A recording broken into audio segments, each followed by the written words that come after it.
Right, good morning everyone and welcome to the May Cabinet meeting. I'm Councillor Millie, I'm the leader of the council and will be chairing the meeting today. I'd like to welcome members of the public who might be joining us online today, and of course press who are in the room, and also officers, cabinet members and other councillors who are in the room and online. So I'm going to hand over to our clerks, Sarah, who's going to take us through the housekeeping for today's meeting. Thank you. Please note that this meeting is being recorded by the Council for live broadcast and will be published on the Council website for a minimum of 6 months. The meeting may also be recorded or streamed for live or subsequent broadcast by members of the public, although ultimate discretion in this matter lies with the Chair in case of disruption. For those in the room, please note that if the fire alarm sounds, please exit the building by way of the nearest available signed fire exit route and make your way to the assembly point at the War Memorial in the gardens opposite the front of this building. Finally, please ensure background noise is kept to a minimum and mobile phones and other devices are turned off or switched to silent for the duration of the meeting. For those in the room, this includes turning off microphones and turning the volume down completely on your laptops. Thank you. Thank you, Sarah. So we'll move to agenda item 1, which is apologies, and I can see that all councillors are in the room, all cabinet members are in the room, so no apologies have been received. Agenda item 2 is declarations of interest. I haven't been notified of any, and I can't see any indications, but if any do come up, we'll take those at those individual items. Agenda item 3 is confirmation of the minute of the last meeting, which was on the 26th of March. Can I have a proposer and seconder for those minutes, please? Yeah, happy to propose the minutes as a correct record. Thank you. Thank you very much, Councillor Moore. Anyone happy to second those? Second. Thank you, Councillor Cox. Can I just check whether there is agreement that those minutes are correct? Brilliant, that's unanimous. Okay, on to agenda item 4, which is public issues. We haven't had any petitions, questions or statements submitted on this occasion.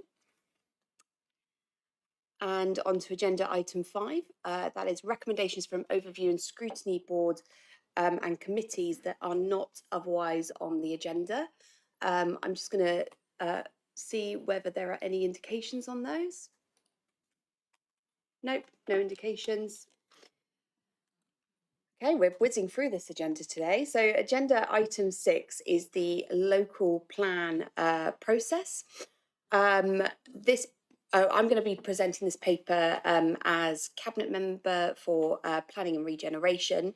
And then we will go to Councillor Salmon to give some feedback from overview and scrutiny board. This was aired really well on Monday, and I just want to thank the committee for their time looking at this. But really this paper is about agreeing our new local plan timetable under the government's reformed plan making system.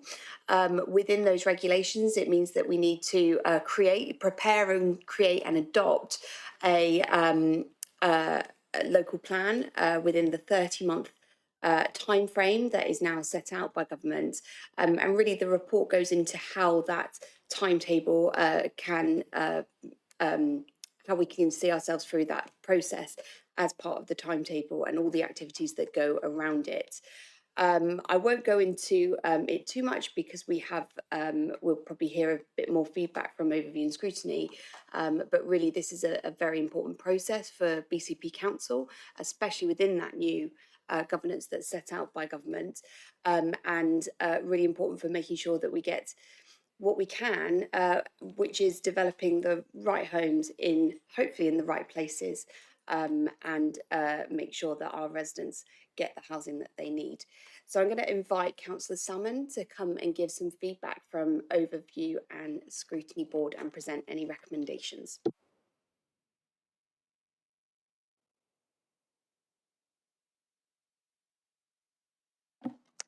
Hello, thank you very much, Leader.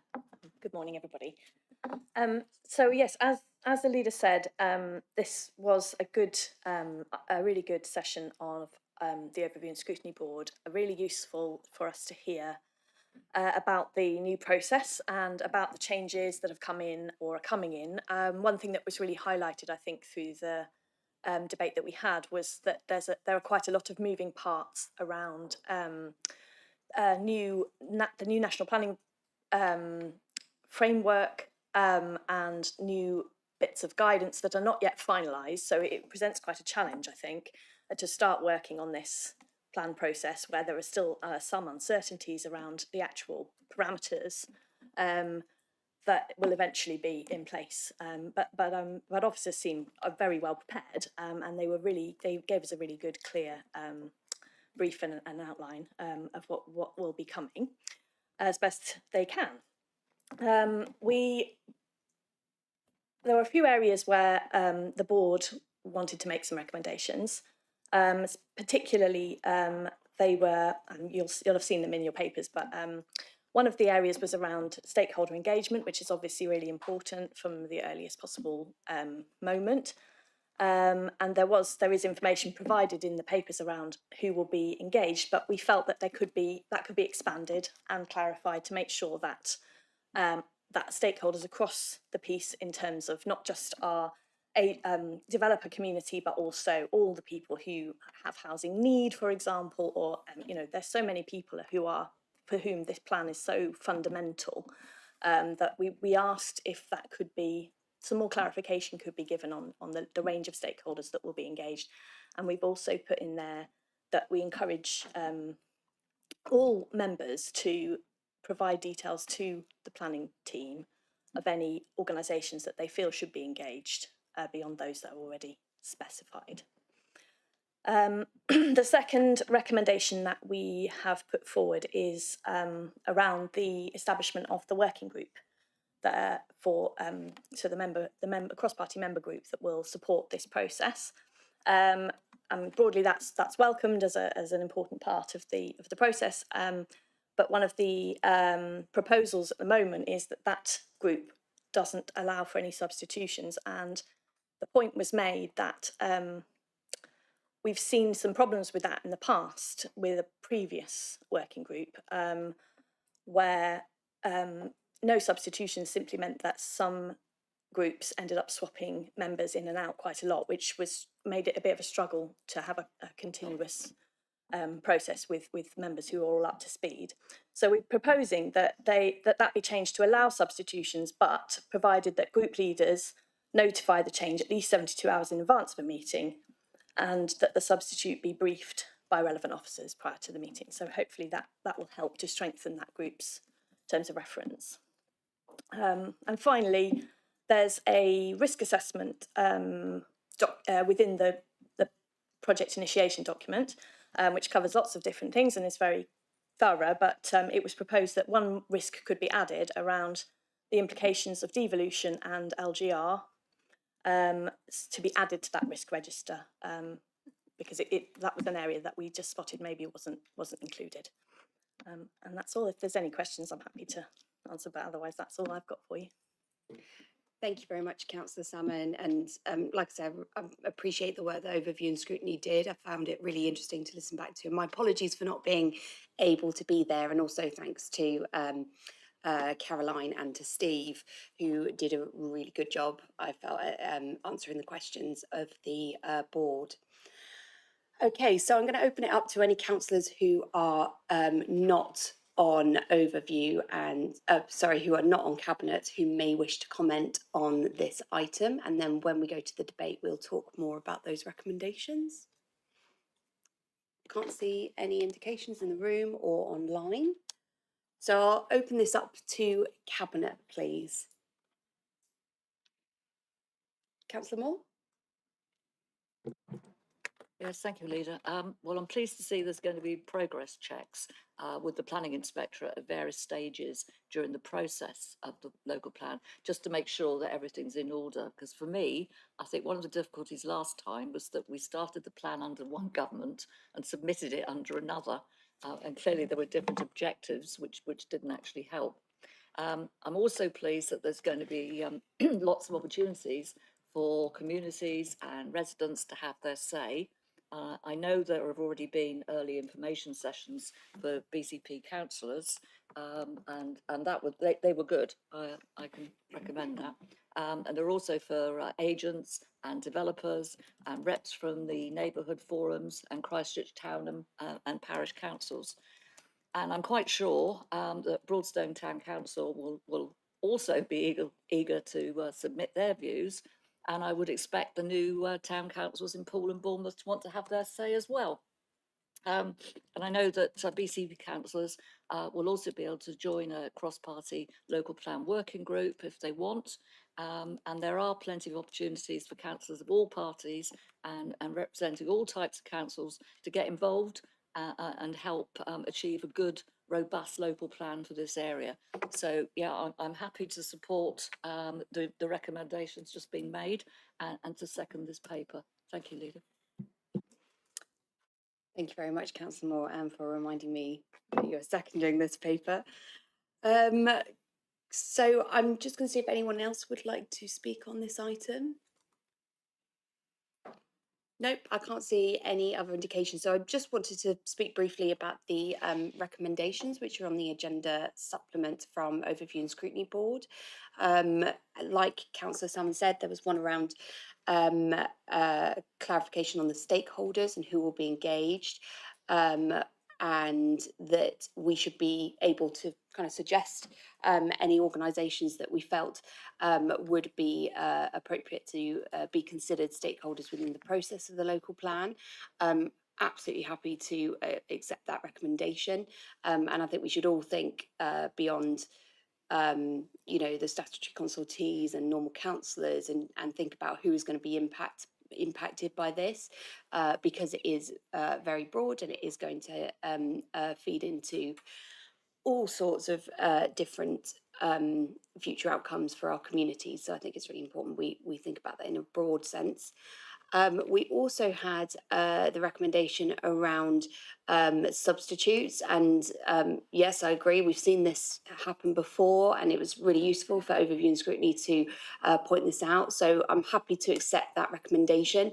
I think what I would like to do is just try and encourage group leaders to find people within their groups who can make that commitment over the longer term, because of the nature of the work and the context that is going to be very, very important for the recommendations that they come out with.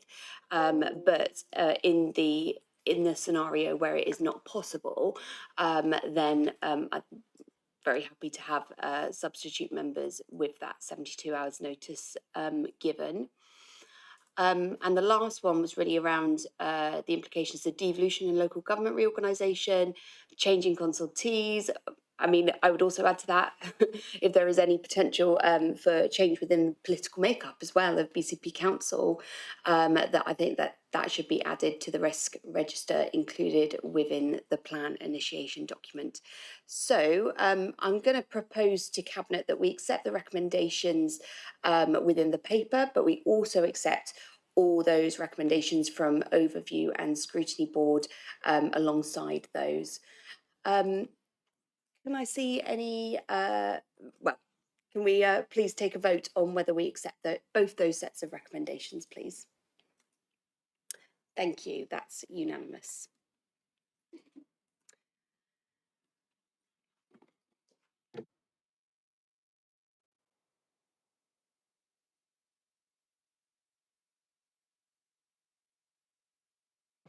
Okay, so we're going to move to agenda item 7, which is updating library bylaws. Councillor Martin is going to be presenting this paper. Is there someone to second, please? Yes, Leader, I'll second. Thank you very much, Councillor Moore. Over to you, Councillor Martin. Thank you, Leader. First of all, I'd like to thank our Head of Libraries, Linda Anderson, for the report, which is really helpful. As it clearly says in the executive summary, this is the first time that our library bylaws will have been updated since LGR. And so we've been operating on with the 3 different legacy council versions. And I'm sure some residents will be surprised to learn that library bylaws are even such a thing, but they are.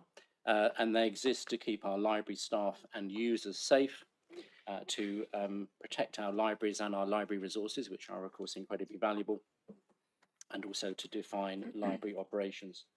So as the report outlines, the DCMS published their own revised public library bylaws for England in March of last year, and I'd like to confirm that they are indeed happy with our draft version, which will now, subject to Cabinet's approval, go out to public consultation. I don't, unless you want me to, I don't particularly need to go through all 119 of them. I'm sure you've read them all.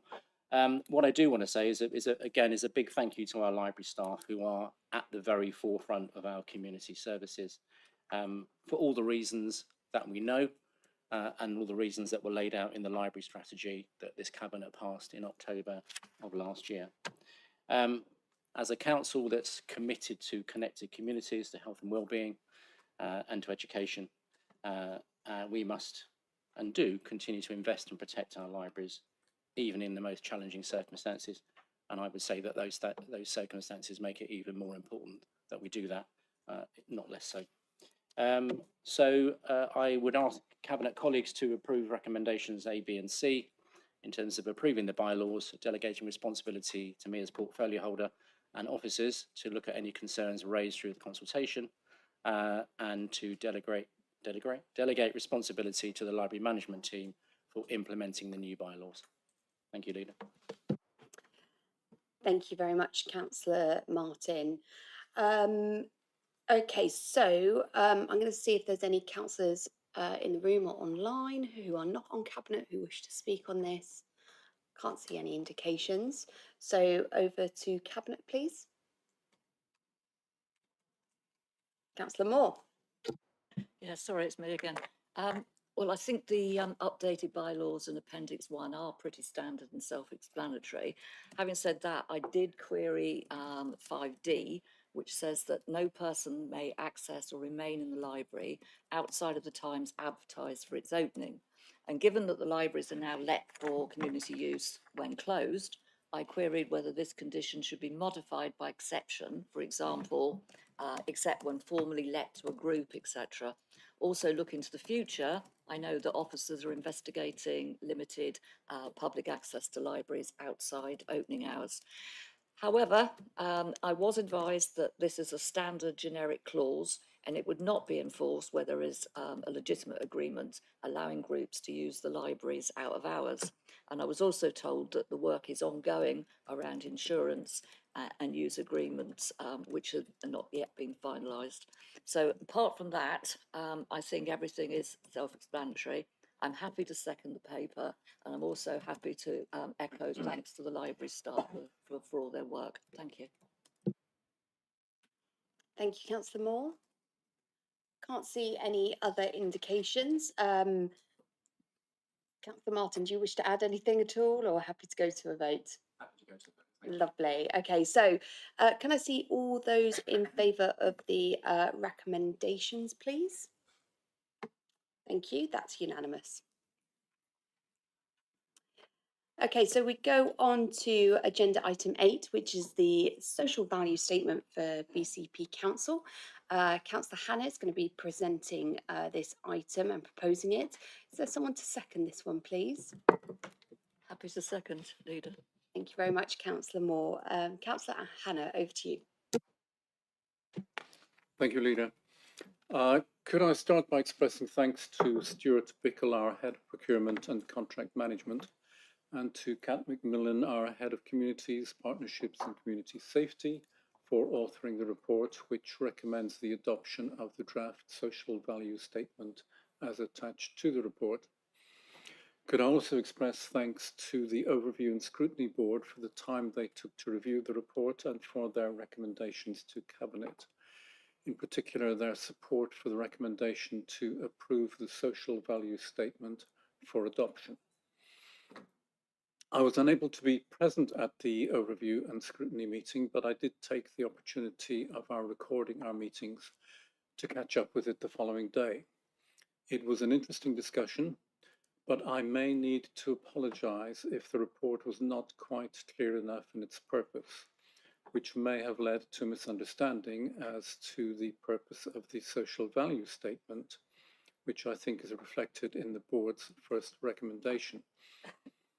While the statement does refer to our overall commitment to achieving social value, as already incorporated into the Council's corporate strategy, and it summarises elements of that strategy, the real purpose of the statement is to establish how social value will be encouraged and maximised through our procurement processes. There is no intention to develop a new action plan or governance structure for the corporate strategy, where Cabinet already receives routine reports and these are available to the board for scrutiny.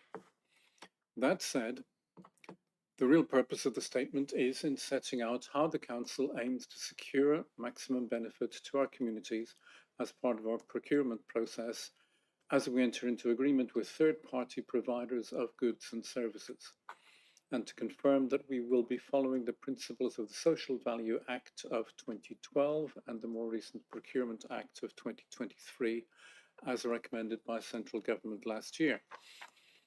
The government's intention is that public procurement plays a stronger role in supporting UK industrial strategy, local jobs and skills, small and medium-sized enterprises and voluntary and community social enterprises, and the delivery of measurable social value across public contracts.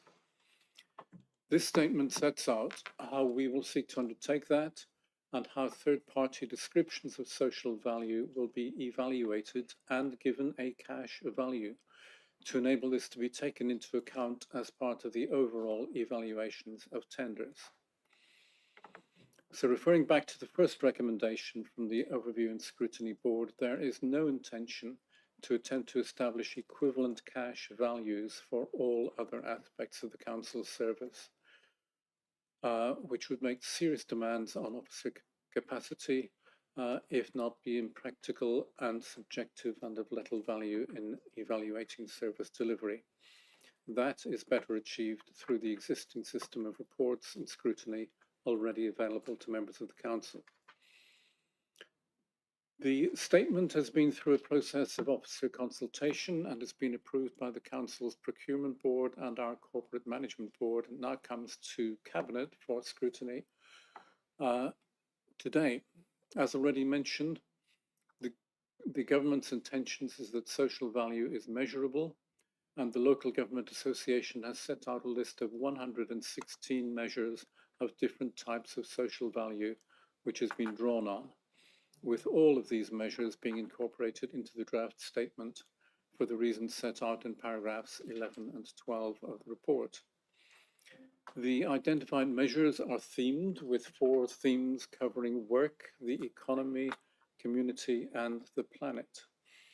The full list of social value measures is provided in Appendix 1 to the report on pages 105 to 110, but some examples include the number of long-term unemployed people the company has recruited, the support provided by the company to students at local educational establishments, the company's spend with local small and medium-sized enterprises in their supply chain, the support that they provide for mental health issues, the miles driven in zero emissions vehicles, their plastic recycling rate, their support for local community projects. Whilst each of the 116 types of social value provides social benefit, it would be off-putting to providers to be required to comment on each of these as part of the tendering process. Instead, those tendering for contracts will be invited to set out the types of social value they provide, and those that they cite will be evaluated in line with the LGA guidance. This will apply to tenders for procurements over £30,000, which will be assessed with a minimum of 10% of the score being allocated to economic, social, and environmental considerations. Further detail of the process, if that is required, is available from Mr. Pickle, who has kindly agreed to be online for any questions. I recommend the Cabinet approve the recommendations and agree with the statement. Thank you. Thank you, Councillor Hannah.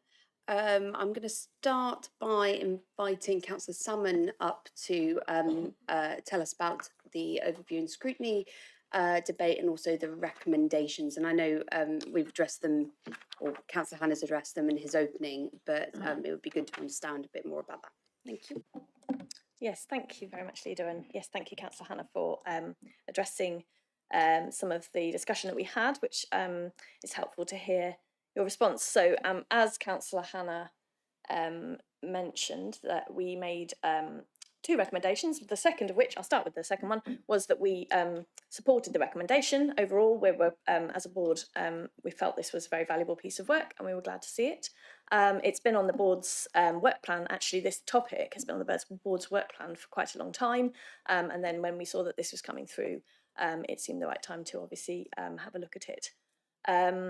So that's the sort of the headline. But to return to the point about the first recommendation around an action plan and an appropriate governance structure, I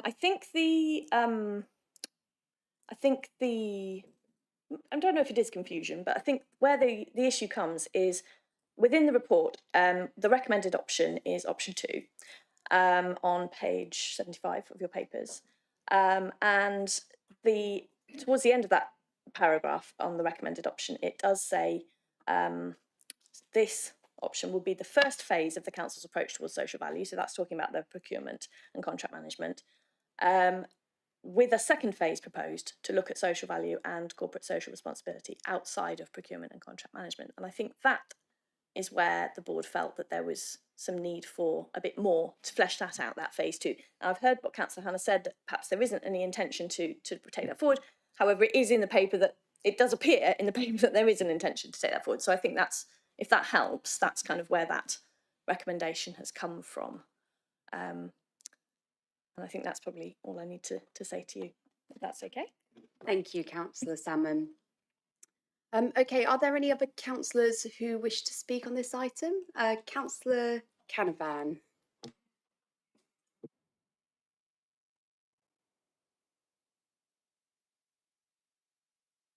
Thank you, Chair. I just wanted to echo what Councillor Salmon has said, because with the comments that have just been made, I think had we known that or had we heard that at the meeting, I think we would have made a significantly different recommendation, because there was an expectation that this would extend beyond procurement, and that was the kind of reasoning for the recommendation. So I respect what Councillor Hannah has said, but I think the recommendation would have been for us to have a second phase, were it not to have been in that paper, because although you can achieve a great deal in terms of social value through procurement, it's not the end of the story.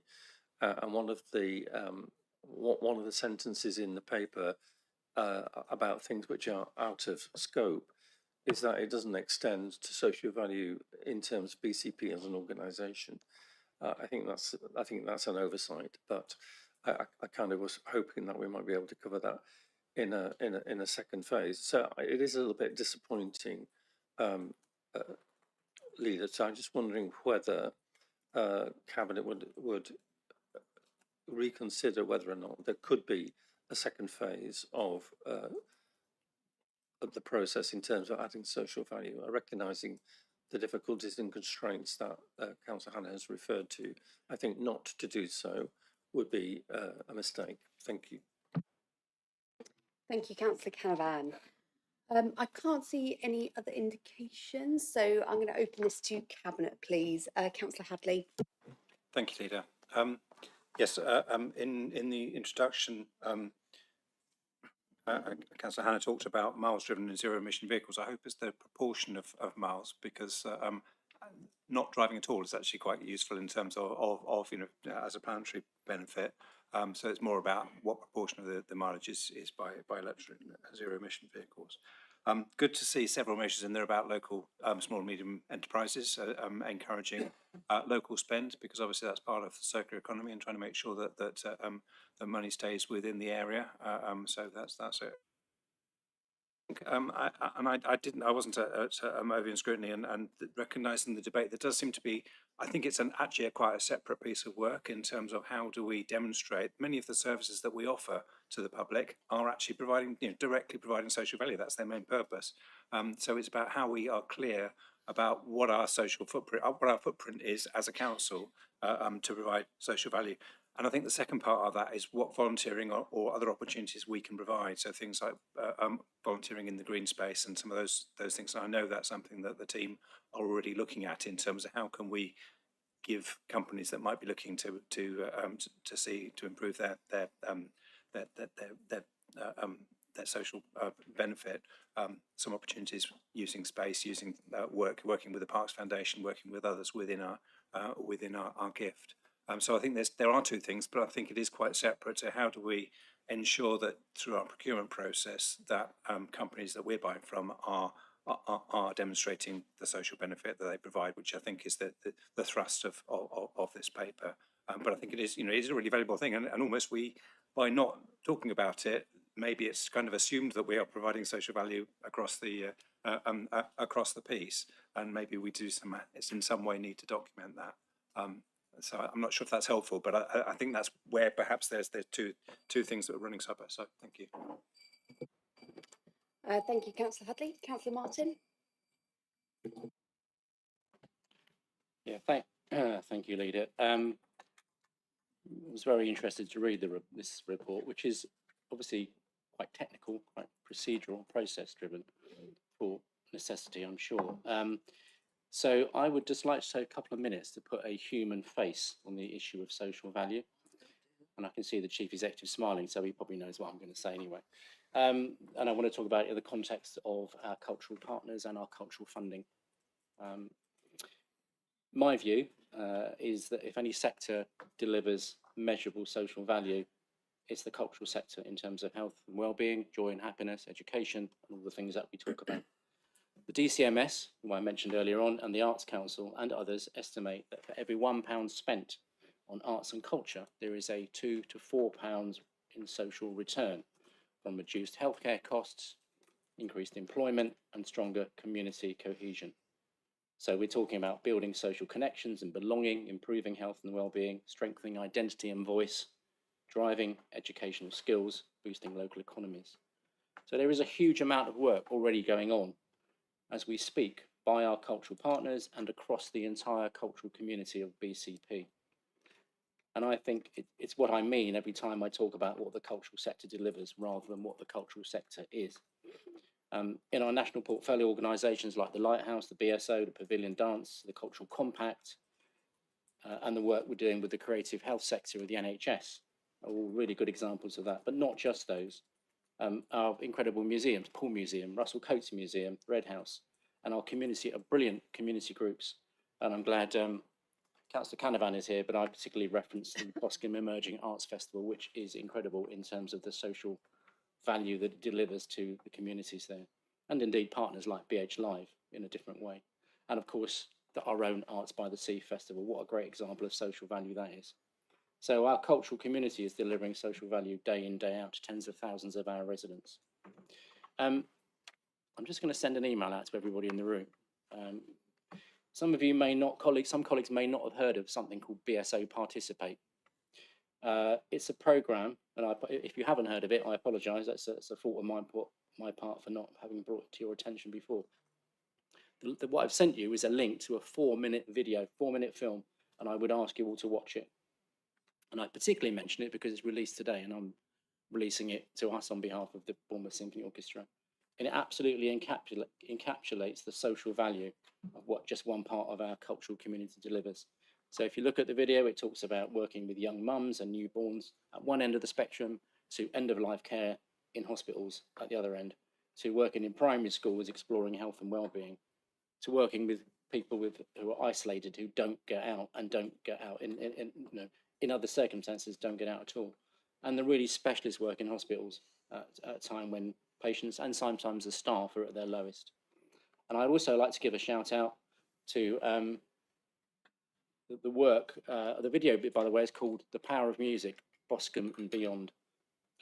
It's about the work the orchestra, or the Participate the musicians are doing with the Boscombe Awesome Noise Group. Patrick, I'm sure Patrick, Councillor Canavan is aware of that. Some incredible work dealing with isolated communities, just disadvantaged communities. The film, the video is incredibly moving.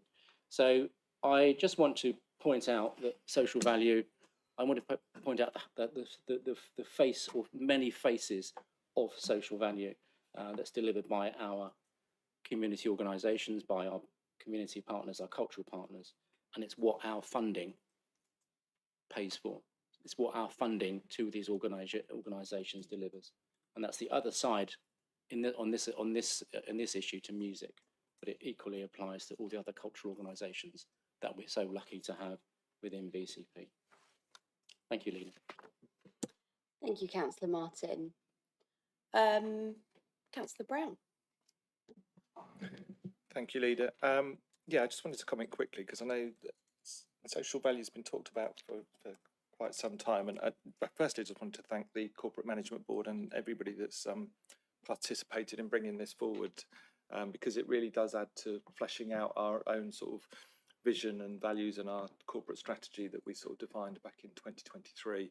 And I think it really helps to sort of take it a step forward in actually supporting everything we're trying to do. Particularly from my own area in health and wellbeing, you know, we have within health and wellbeing and adult social care and public health, you know, we spend tens of millions, hundreds of millions of pounds a year. As Councillor Hadley said, actually a lot of the aim of that is delivering social value, but actually through our procurement processes with all of those providers that we work with, to recognise their sort of the social value of how they operate as organisations and what they can bring to the table as our providers. It's really important to leverage that spend to do that, because it supports, and the report says about in public health implications, you know, there are 6 measures within the social value list that are specifically aimed at improving public health and wellbeing outcomes. So this social value statement does support our health and wellbeing strategy. It particularly supports our adult social care prevention strategy, because a big tenet of that is about strengthening our communities, and this social value statement recognises that. But I think particularly nowadays for me, having this social value statement there is even more important, because we're in a time when there's a big focus on the cost of everything. And I'm going to quote Oscar Wilde, which I think I've done once before at these cabinet meetings, but and he said, nowadays people know the price of everything and the value of nothing. And I think that's where this social value statement comes in, because it's actually not just looking at the price and cost of everything, but actually the value that delivers and the value that those providers can help us deliver in terms of benefiting our communities. So it's really important now more than ever, I think. So. Thank you, Councillor Brown. Councillor Moore. Yes, thank you, Leader. Thank you, Councillor Brown, for stealing my quote. And I'll leave that bit out, obviously. Well, I did attend the ONS board, where I think it's fair to say that some councillors voiced difficulty with the concept of social value. But for me, in simple terms, social value is the positive impact an organisation has on society beyond its financial bottom line. It means thinking about how BCP Council as an organisation affects communities and the environment through how we work, not just through what we deliver. And social value is measured by the actions an organisation takes to improve the world around it. And this report brings forward BCP Council's first social value statement, which is a key step in establishing a consistent organisation-wide approach to how we generate wider benefits for our residents, communities and local economy. And the statement also introduces a clear and practical framework for delivery, including the adoption of nationally recognised measures and a requirement to embed social value within procurement and contract management activity. I'd also like to emphasise that we are only proposing to work within the procurement and contract management process, but I acknowledge there seems to have been a bit of confusion around this. Nevertheless, having a social value statement will be particularly useful when processing community asset transfers, where the social value to the community in which the asset is located can be given the priority which it so very much deserves. And I know from working with community organisations, they will definitely want us to adopt this social value statement. And I'm happy to second this paper to support option 2 and to adopt the social value statement in Appendix 1. And can I also pass on my thanks to Stuart Bickle and Kat Macmillan for their hard work in preparing this report and this statement. Thank you. Thank you, Councillor Moore. Councillor Burton. Yes, thank you, Leader. I'd like to add my support to this, and particularly with my children's services hat on. It's great to see this there, and it's really good to see the number of times that care experienced young people are mentioned in this. Something which I've been championing for quite a while now. It's quite, think about this, it's quite ironic, isn't it? Because you know, as councillors and as people who work for the council, we are not allowed to do anything to give advantage to our families. We have to declare our interest, but there's an exception here, isn't there? Because if it's our children who are in care, who are our families, because we're their corporate parents, I think we should do everything we can to give them that little advantage, because we spend a lot of money, and anything we can do to get anybody we spend money with to consider children who have got care experience and give them a little help on their way, it is great, and it's nice to see it mentioned in the report. So I shall thank you for that. Thank you very much, Councillor Burton. Can't see any other indications, so Councillor Hannah, will come back to you to sum up, please. And thank you, Leader. First of all, could I apologise again to Councillor Salmon and to the Overview and Scrutiny Board. She was quite right to read out the sentence that she did.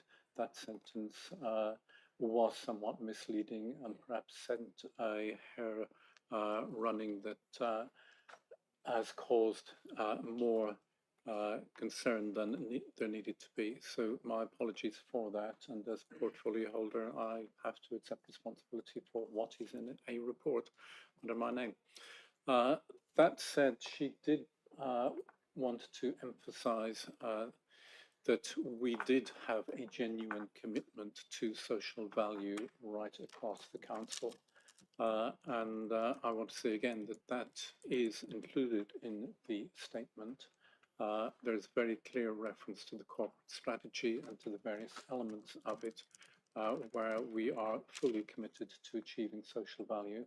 And that is not just me. It is not just my commitment. It is not just cabinet members' commitments. It is every councillor, I believe, is equally committed to our achieving social value right across the spectrum, and indeed as our officers.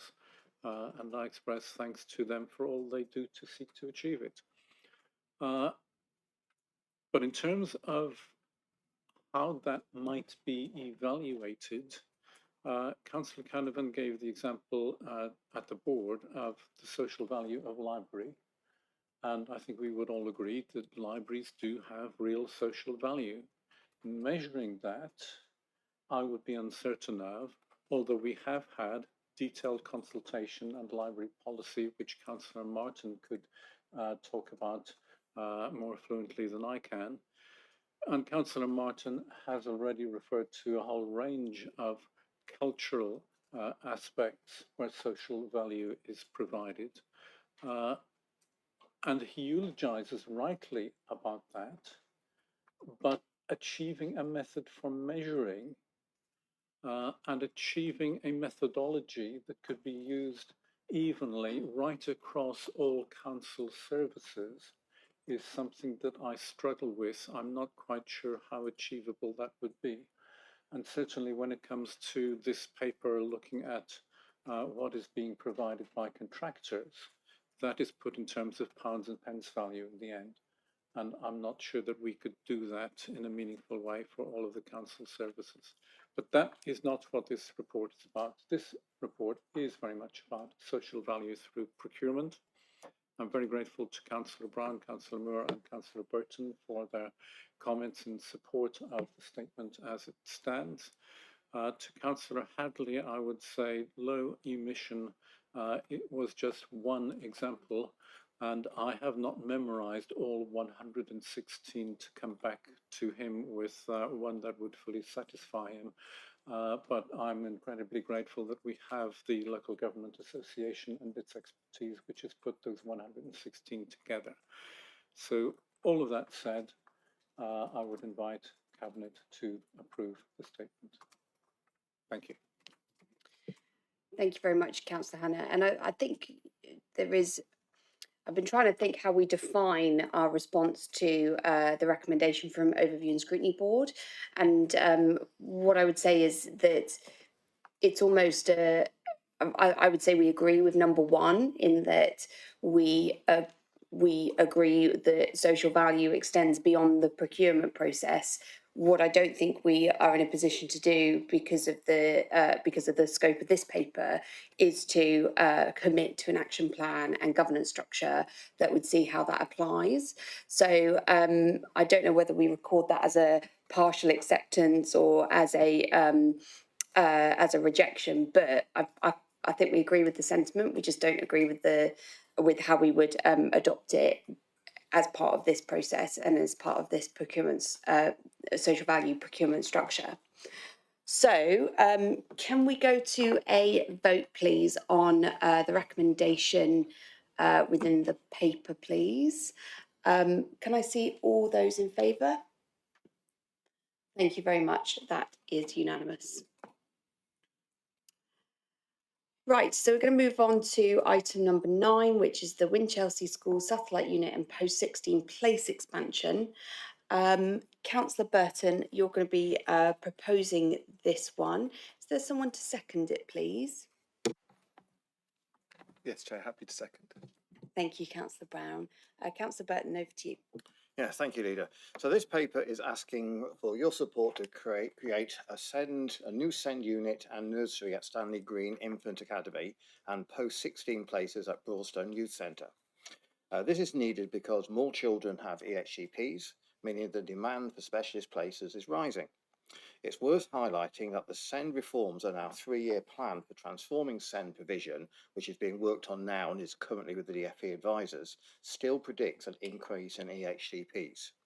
So that plan will look at increased SEND support within mainstream schools, expand inclusion bases and specialist units, and to improve local sufficiency to keep children closer to home. These 2 new facilities support this plan.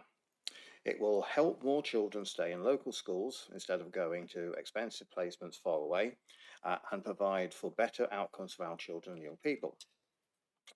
It includes up to 50 places for young children, nursery and key stage 1, 20 extra post-16 places. Using existing buildings with some upgrades means that these places will be available for the start of the new academic year, the 1st of September.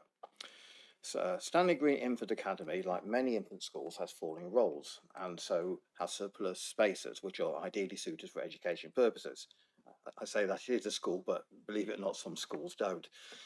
So this is an ideal use of that space. The building that is housing Broadstone Youth Centre is a council-owned asset and is an ideal position for use as post-16 provision. I would like to thank the head of Winchelsea School, Jeff Cherrell, for sharing his middle of the night idea, which started this project, and the trustees of Broadstone Youth Centre for having the vision to make this happen. Also, BCP officers and children's and estates. This added benefit for the plan is that a Thai building will be renewed and made better for both the school and for the youth centre. Winchelsea School is a well-trusted provider within BCP. It already uses satellite models with other schools. Ofsted recognises the quality of education that they provide, giving them a good rating at their last inspection with some outstanding features.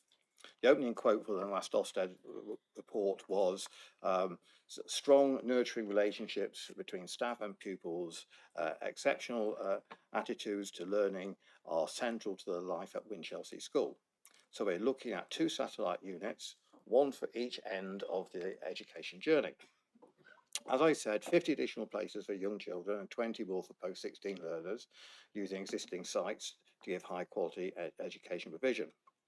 There's a strong financial case. Out of area placements, particularly in independent and non-maintained schools, are significantly more expensive.